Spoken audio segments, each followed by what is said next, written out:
If you're anything like me, you take great pleasure in organizing your bike garage and optimizing your workspace. In this video, a bike storage solution that has honestly been the best option for me, and I've tried several solutions on the market. Now I found that this storage solution is one that's cheap and solid, it's compact, scalable, and accessible. And I'm not saying it's revolutionary by any means, but I haven't actually seen this particular storage solution used before, so I thought I'd share it with you. Now the idea itself relies on these cheap storage hooks that you can get at any hardware store, but before you click away from the video, I'm totally aware that these hooks by themselves aren't really a great option, since the bike wheel can flop around and it's just not really a very secure hold. But with a couple of really easy hacks, the result is actually pretty effective. Now to zoom out for just a second, there are several types of bike storage solutions, including the basic floor rack, ceiling hangers, flush mount wall racks, and vertical storage options. Now in my experience with many of these, the most convenient option in terms of storing lots of bikes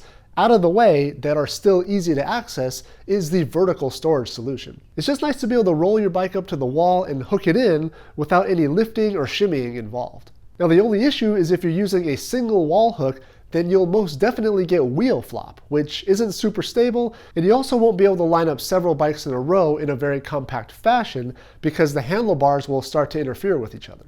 So the first hack here is to actually use 2 hooks per bike spaced out to grab the wheel at 2 points, creating a stable cradle for the wheel. Now it doesn't completely eliminate the tire from rotating, but is plenty stable as a storage option. You'll have to experiment with the placement a bit, and I found that if you angle the hooks such that they line up radially to the wheel's axle, you get the best results. Now I really like this option because you can roll the bike right up to the wall, hook your wheel in, and walk away. There's no lifting the bike involved or folding and unfolding a bike wheel tray down first. Now the only downside is that you'll have to tailor the height of your hooks to your particular bike's wheelbase, essentially designating that spot for one particular bike, which I don't personally find to be a problem. Now if you have just 1 or 2 bikes, or if you have tons of wall space, then you can just space out the hooks far enough so that the handlebars don't interfere with each other. Now here in the United States, the typical spacing between wall studs is 16 inches on center, meaning that you'd probably want to use a set of hooks every other stud, otherwise your bike's handlebars would almost certainly get in the way of each other, making it really hard or even impossible to get bikes in and out. Now it should go without saying that you definitely want to drive the hooks into a stud, as going into the drywall by itself won't hold the weight of even a lightweight bike. And that actually brings up the second hack, which is to stagger the bikes vertically so you can get more bikes into a more compact space without interference. Now this idea is common sense, but staggering the bikes vertically on the wall allows you to put a bike on a pair of hooks on every stud without having the bikes get all tangled up. Now the only issue here is that I'm lazy, and I don't personally like to have to lift the bike up to hang it on hooks, which is honestly why even the nice fold-out swivel racks aren't my favorite option.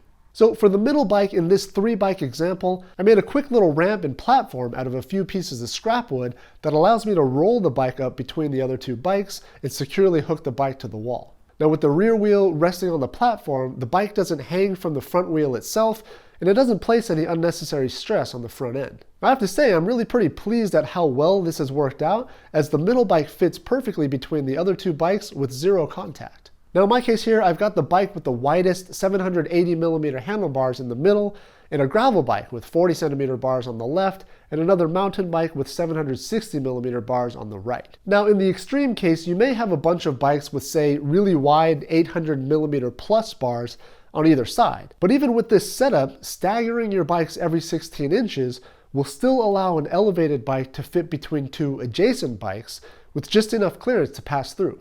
And while this isn't a fancy swiveling wall rack, there's plenty of play to move the bikes aside for easier access to pass a middle bike through if you need it. Now as for limitations, I can only really think of one, being capacity for fat tire bikes and bikes with deep section wheels. Now my Specialized Diverge here has 35mm deep rims paired to 700C by 43mm tires, and I have plenty of room with standard storage hooks. Now I can see maybe getting into trouble if you run 50 or 60mm deep rims and large volume tires. However, in that case, I think you could bend the hooks out just a little bit to suit a deeper section wheel. They are pretty pliable after all. Now I have to say, this is one of those rare instances where a DIY option is actually better, in my opinion anyways, than a fancy store-bought option for a couple of reasons. Now obviously the wall hooks at a few dollars a piece are a much more affordable option than the nicer wall racks that can run you close to $100 each. Now, I also really like this option because you don't need any special attachments or considerations if you have racks or fenders permanently mounted to your bikes,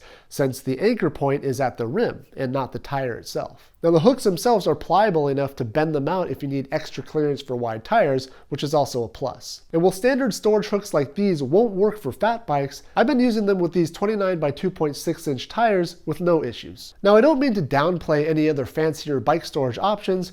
I'm just sharing a really cheap and really effective solution that I've been using here in the Bike Sauce workshop, and I've had zero issues or complaints. For a few bucks worth of storage hooks and some scrap wood to make a ramp and a platform, you've got a cheap, reliable, stable, and scalable bike storage system that makes getting your bikes in and out really pretty effortless. I highly recommend giving it a shot if you've got the wall space and you're looking to tidy up your bike workshop.